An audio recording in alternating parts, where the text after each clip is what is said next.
తాకట్టులో ఉన్న బంగారాన్ని విడిపించి ఆ రోజున్న మార్కెట్ ధర కట్టి మిగిలిన డబ్బును మీకు అందిస్తుంది కొమ్మూరి గోల్డ్. నమస్తే, వెల్కమ్ టు అవర్ ఛానల్. మీ అందరికీ ఒక సాంగ్ బాగా ఫేమస్, ఈవెన్ దో 2 నెలల్లోనే దాదాపుగా 100 మిలియన్ వెళ్ళిపోయినటువంటి సాంగ్ అది. ఇక్కడ చూస్తున్నారు కదా, ప్రమీల నిండు ఆ మాసాన వస్త ప్రమీల సాంగ్. మీ అందరికి ఐడియా, ఫోక్ అంటేనే ఇట్లా గజగజలాడించేటటువంటి పాట అనమాట అది. వీళ్ళిద్దరు గుర్తున్నారు కదా, ఈశ్వర్ అలాగే మాధురి రాథోడ్ గురించి కూడా బేసికలీ ఆ మధ్య కాలంలో కొన్ని అపోహలు వచ్చాయి అనమాట. అంటే అది రూమర్స్ అని మేడం కూడా క్రియేట్ చేశారు, కానీ అది రూమర్స్ కాదు. మేడం గారు దాదాపుగా ఎవరు అంటే అని వెళతారు అనేటువంటి మాట, అనేటువంటి మాట వెళ్తారు. నువ్వెలా చెప్తావు ఒకరి గురించి, ఒక అమ్మాయి ఉండి ఎలా క్యారెక్టర్ జడ్జ్ చేస్తావు అని అంటే, మనం ఎవరి గురించి కూడా తెలియదే, నిజాలు లేనిదే, మన దగ్గర ప్రూఫ్ లేనిదే మనం మాట్లాడడం. అదే వీడియో వాళ్ళ దగ్గర ఉన్నటువంటి పెద్ద ప్లస్ పాయింట్ అనమాట. సో ఈరోజు వీళ్ళిద్దరి గురించి మాట్లాడుకోవాలంటే, సార్ గారికి పెళ్ళయింది, ఒక 2 ఏళ్ల బాబు కూడా ఉన్నాడు, 7 ఏళ్ళు ప్రేమ పెళ్ళది. వాళ్ళ 7 ఏళ్ల ప్రేమకు గుర్తుగా ఓ చిన్న బాబు కూడా ఉన్నాడు. కానీ సార్ గారు మాత్రం బయట రాసలీలలో మామూలుగా లేవు. మరి ఈవిడ గారికి బుద్ధి ఏమైంది, ఓ మంచి పొజిషన్లో ఉండి ఇలా దరిద్ర పనులు ఏంటనంటే, ఆవిడకి అది అలవాటే అంటుంది వాళ్ళ ఆవిడ. నేను అనట్లేదమ్మో, వాళ్ళ ఆవిడ ఎవరైతే సాయి వాళ్ళ వైఫ్ ఉందో ఆవిడే చెప్తుంది, ఆవిడికి అది అలవాటురా, నీకేమి బుద్ధి లేదా, సిగ్గు లేదా, ఏం చేద్దాం అనుకుంటున్నావు అని అడుగుతుంది. మీకు ఆ వీడియో కూడా చూపించే ప్రయత్నం చేస్తాను నేను. Here the video. చూసారు కదా, అది వస్తున్నారు చూడండి సార్ బాత్రూమ్ నుంచి బయటికి. ఏం సిగ్గుమాలిన పనో అర్థం కావట్లేదు. ఇదెక్కడ దరిద్రమైన మనుషులో. ఒక ఫేమ్ ఉంది, మంచి పొజిషన్లో ఉన్నాడు. ఇప్పుడే ఆయన తీసినటువంటి 4 పాటలు దాదాపుగా 1-2 నెలల్లో 100 మిలియన్లు పైన వెళ్ళాయి అనంటే, ఆ ఫోక్ సాంగ్స్కి నిజంగా ఉన్నటువంటి క్రేజ్ ఎక్కడికి వెళ్ళినా గుర్తుపడేటువంటి మనిషి ఇగో ఇలా దొరికిపోయాడు ఇలాంటి వీడియోస్తో. చూడండి, వాళ్ళ బాబుని చూపించి అడుగుతుంది. ఇక్కడ ఉంది చూడండి, మాధురి రెడ్డి. ఆ రెడ్డి గురించి దాదాపుగా అందరికీ తెలిసినవే, కాకపోతే ఏవి కూడా ప్రూఫ్తో లేవని చెప్పి బయటకు వచ్చి నా గురించి, నా నిజాయితీ గురించి అని మాట్లాడింది. ఇక్కడ తెలిసిపోతుంది మేడం గారి నిజాయితీ. చూస్తున్నారు కదా వీడియో.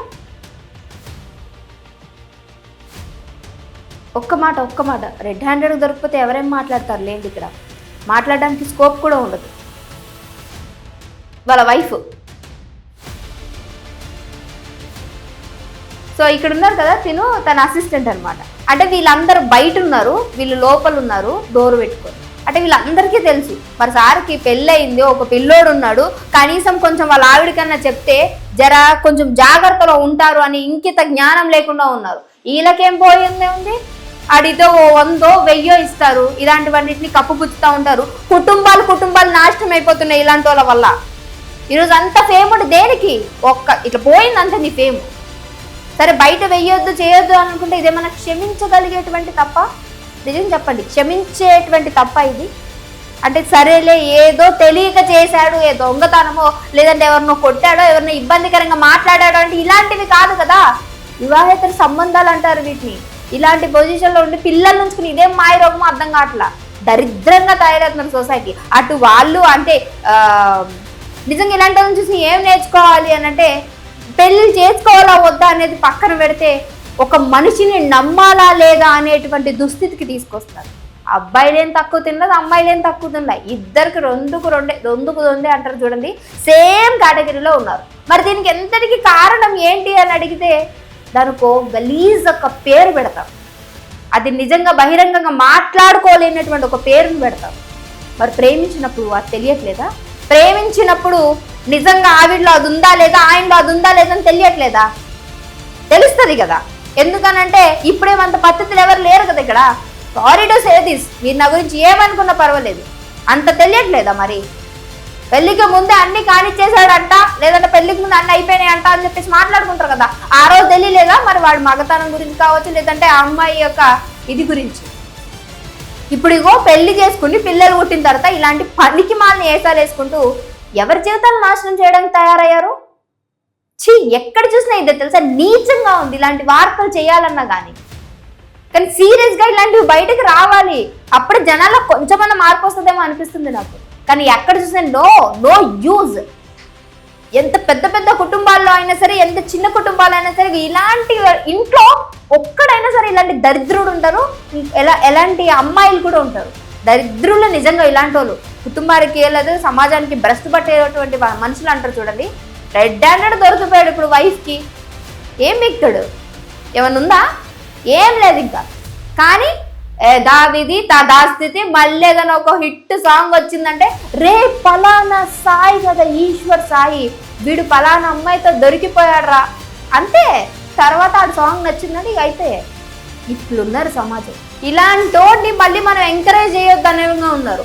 ఒక్కసారి ఫేమ్ వచ్చిందని అంటే ఇంకొక ఫేమ్ కోసం ఎవరితోనైనా వెళ్ళేటువంటి అమ్మాయిలు, మీకు ఫేమ్ కావాలా, మీకు డబ్బులు కావాలా, ఒకసారి రా అని అడిగే అబ్బాయిలు. ఇద్దరు స్వభావం అదే అంటే ఏముంది? మిమ్మల్ని నమ్ముకొని ఉన్నటువంటి మీ ఇంట్లో మీ భార్య లేదా నీ భర్త, వాళ్ళు నాశనం అయిపోవాల్సిందే. నిజాయితీగా పని చేయడం కానీ, నిజాయితీగా ఉండడం కానీ ఎవరి తరం కాదు అనే విధంగా నేటి సమాజం తయారయ్యిందంటే ఇలాంటి వాళ్ళని ఎగ్జాంపుల్గా తీసుకోవచ్చు అనేటువంటి విషయంతో వీడియో చేస్తాను. ఇప్పుడు ఏమైంది? జీవితాలు నాశనం అయ్యేవి మీవి కాదే.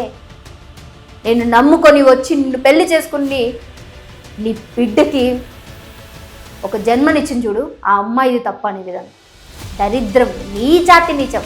లాంటి ఎదవలతో ఏం మాట్లాడాలి, ఏమని మాట్లాడాలో కూడా అర్థం కావాలి. ఇది ఈశ్వర్ సాయి యొక్క భాగోతం. అలాగే మాధురి రెడ్డి నిజంగా ఎన్ని కబుర్లు చెప్పింది ఆవిడ గారు. నాకు ఇండస్ట్రియల్ లైఫ్ అంత అయిపోవడానికి కారణం నా మీద వచ్చినటువంటి మచ్చలు. ఇది మచ్చ కాదమ్మా, ఇది పెద్ద బ్లాక్ హోల్ అని ఇది చూద్దాం. ఇక మీదట వీళ్ళే ఒక్క సాంగ్స్ ఎవరు మన ఆడియన్స్ ఎట్లా ఎంకరేజ్ చేస్తారో, వీళ్ళ లైఫ్ గురించి ఏంటి అని మీ అభిప్రాయం ప్లీజ్ మస్ట్ కామెంట్ చేయండి.